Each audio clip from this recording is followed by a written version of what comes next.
عارفة الإحساس ده، عارفة لمّا تبقي عاملة كل حاجة في البيت وكل يوم مطحونة مع العيال، وفي الآخر ما بتلاقيش كلمة تقدير، وهو أصلًا ولا هو هنا ولا حاسس اللي أنتِ بتعملي، وفي الآخر يقول لِك هو أنتِ بتعملي إيه أصلًا؟ ما أنتِ قاعدة على الموبايل طول اليوم. يعني من الآخر ما فيش تقدير ولا كلمة تطبطب عليكِ مع السحلة اللي أنتِ بتشوفيها طول اليوم مع العيال والبيت وكل حاجة أنتِ بتعمليها. بس خلّيني أقول لِك إن ده ما لهوش علاقة بإنه بيحبِك أو لأ. هو ممكن يكون بيحبِك عادي، بس أنتِ اللي عوّدتيه اللي أنتِ لو حتى تعبانة هتقومي تعملي الأكل، لو أنتِ تعبانة هتقومي تنضّفي الشقة، لو أنتِ تعبانة هتقومي تعملي أي حاجة عشان أنتِ قوية، وهو اتعوّد على إنِّك قوية.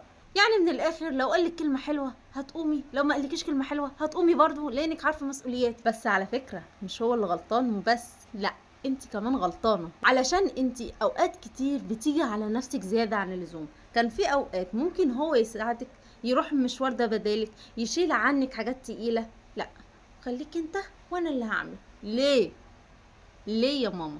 أنا ما باقولش إن أنتِ ما تعمليش حاجة في البيت ولا تعملي حاجة لولادِك وأنتِ كده بتمنّي عليهم، أنا باتكلّم في الستات اللي بتعمل حاجة فوق طاقتها وفي الآخر بتروح تشتكي، أنا باعمل كل حاجة لنفسي لوحدي، أنا باعمل كل حاجة في البيت لوحدي، أنا عايشة مع نفسي ولا كأن في راجل في البيت. أنتِ اللي عملتِ كده. يعني مثلًا كان في مشوار أنتِ هتروحيه وهو ينفع يروحه، بس أنتِ تعبانة دلوقتي، طب ما تخلّيه هو اللي يروح يا ماما.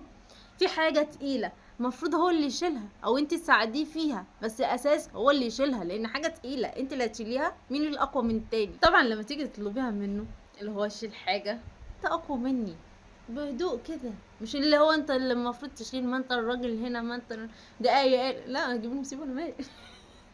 لا، لأ، أنتِ تقولي له أنت أقوى منّي، دخلت في سكة الأقوى وأنت الشديد اللي ما لكش زي، وأنا الضعيفة اللي مكسورة الجناح، خلاص هو شالها ومشي، دخلتِ في سكة ما حدش يتكلم فيها خلاص. أول ما تيجي في المنطقة دي أنتِ استفزتيه بطريقة غير مباشرة، يعني حتى لو مش بيلعب في الgym هتلاقيه بيعمل لِك الحركة اللي هي بتاعة دراع وشالها وجري، ما ده أنا شيلها بصباع رجلي الصغير، أنتِ بتتكلمي في إيه؟ في موقف بايخ بقى، في رجالة كتير بتغلس على مراتاتها بالطريقة دي، تكون خلصت الأكل وخلصت مواعين وخلصت كل حاجة ولسه هتقعد وتروق دماغها وتمسك الموبايل وتتفرج على التلفزيون، يقول لها إيه تقومي تعملي لنا عصير كده. ما خلاص مش اليوم خلص أنا قفلت المطبخ، لا لا قومي اعملي لنا بس. ساعتها بقى انت تعملي ايه؟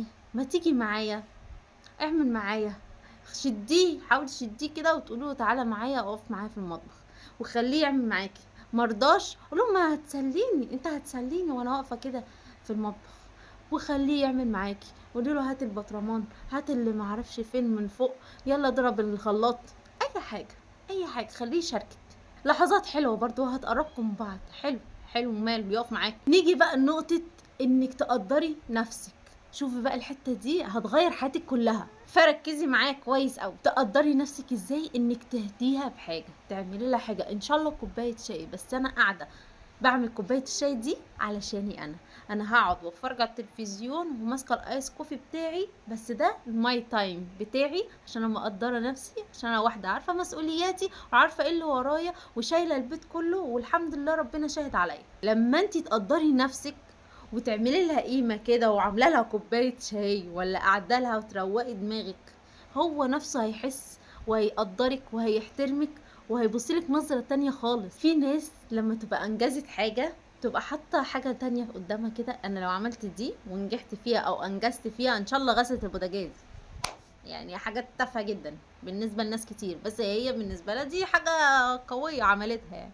المهم انجزت وعملت كذا، هنزل اجيب لنفسي قلم روج. معلش انا بحب اقدر نفسي.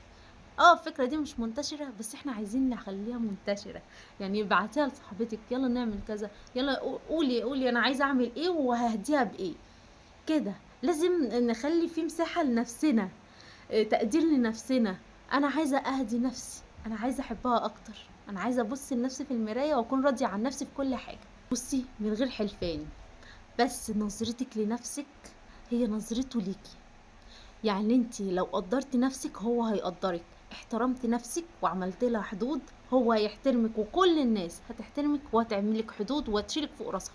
افتكرت الستات اللي تقولك ايه، انا ما بيتش معلقه في الحوض مش نضيفه، ايا كان كنت عندي ايه لازم اغسل الحوض والمطبخ والشقه تبقى زنجة 10.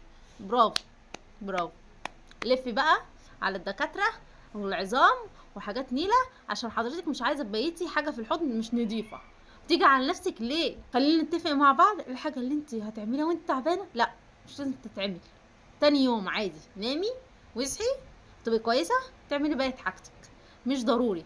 وانت اهم حاجة شوفي اولوياتك، النهاردة هعمل كذا هعمل كذا هعمل كذا، وفي الاخر الحاجات دي لو ما قدرتش اعملها تاني يوم عادي مش هيحصل حاجة، الحشرات مش مستنيانا على الباب يعني. اهم حاجه اقنعي نفسك ان صحتك هي رقم واحد في حياتك، صحتك اللي ربنا وصاكي عليها، وبعد كده تنضفي، بعد كده تشيلي وتعملي. بس لو في حاجه زي ما بقولك كده تقيله او كده، قولي لجوزك حاجه اللي انت ممكن هو يعملها وانت تقعدي ترتاحي عشان انت تعبانه يعملها، شاركيه، قولي له اعمل كذا وانا هعمل كذا علشان انا مش هقدر اعمل الاتنين مع بعض مثلا كده. حاولي تعملي كده، بس في نفس الوقت انت مش على طول تعبانه، ما احنا مش هندخل في دماغه ان انت على طول تعبانه والست عجوزه، لا. انت بس الحاجات التقيله، الحاجات اللي انت فوق طاقتك لا انت اللي تعملها، وانت اقوى مني وانا الست الضعيفه الغلبانه، فانت هتساعدني في كذا كذا كذا، ودي مشاركه ما بيننا وعادي، ده بيتنا برضه احنا الاتنين عادي.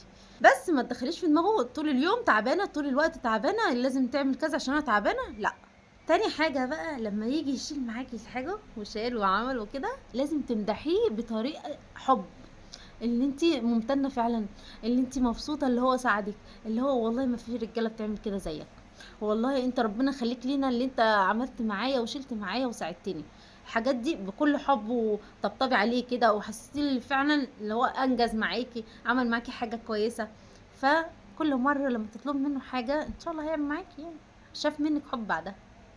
كل الحاجات اللي انا بقولك عليها دي لو انت عملتيها فعلا هيشاركك، وهيبقى في ما بينكم علاقه حلوه جدا، اللي هو بيشاركك في كل حاجه، انت مش عايزه حاجه اكتر من كده، اللي هو يمد ايده معاكي في البيت، بس مش مواعين وكده لا، الحاجات اللي فوق طاقتك. اهم حاجه غيري نظرتك لنفسك، غيري اسلوبك وانت بتقولي له على حاجه اللي انت عايزاه يعملها معاكي، غيري من نفسك، شجعيه لما يعملك الحاجات اللي هو عملها دي. فكل ده هيوصلنا لهدفنا، لما تقدري نفسك هو هيقدرك ويقولك كلام حلو فيه تقدير ليكي، ولما تغيري اسلوبك معاه هو فعلا هيساعدك. وبس كده، ما تنسوش تعملوا اشتراك لو انت اول مره تشوفيني، واعملي لي لايك وكومنتات حلوه كتير.